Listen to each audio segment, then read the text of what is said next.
జై శివ జై శక్తి. హిందూ ధర్మశాస్త్రాలను పాటిస్తలేవని చెప్పి ఆదిశంకరాచార్యుడు స్థాపించినటువంటి 4 పీఠాధిపతులే నిన్ను వ్యతిరేకించారు.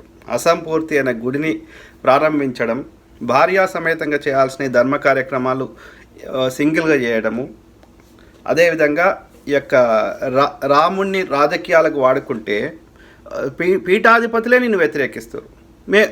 మేమెందుకు కూరుకుంటాం మోడీ కదా? నిన్ను రాముని రాజకీయాలకు వాడుకొని మేము GST, income tax, corporate tax అట్లా 350 లక్షల కోట్ల సంపద, 150 లక్షల కోట్ల అప్పు చేసినావు.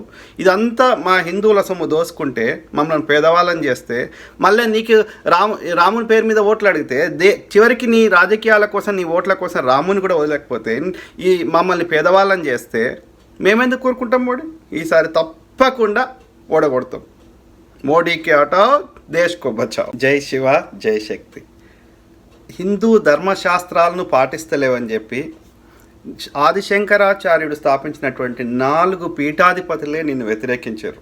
అసంపూర్తి అనే గుడిని ప్రారంభించడం, భార్యా సమేతంగా చేయాల్సిన ధర్మ కార్యక్రమాలు సింగిల్గా చేయడము, అదేవిధంగా ఈ యొక్క రాముణ్ణి రాజకీయాలకు వాడుకుంటే పీఠాధిపతులే నిన్ను వ్యతిరేకిస్తారు.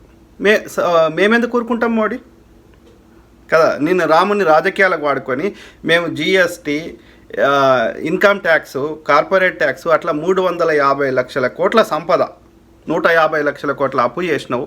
ఇదంతా మా హిందువుల సొమ్ము దోసుకుంటే మమ్మల్ని పేదవాళ్ళని చేస్తే మళ్ళీ నీకు రాముని పేరు మీద ఓట్లు అడిగితే చివరికి నీ రాజకీయాల కోసం, నీ ఓట్ల కోసం రాముని కూడా వదలకపోతే ఈ మమ్మల్ని పేదవాళ్ళని చేస్తే మేమెందుకు కోరుకుంటాం మోడీ? ఈసారి తప్పకుండా ఓడగొడతాం. మోడీకి హటావ్, దేశ్ కో బచావ్.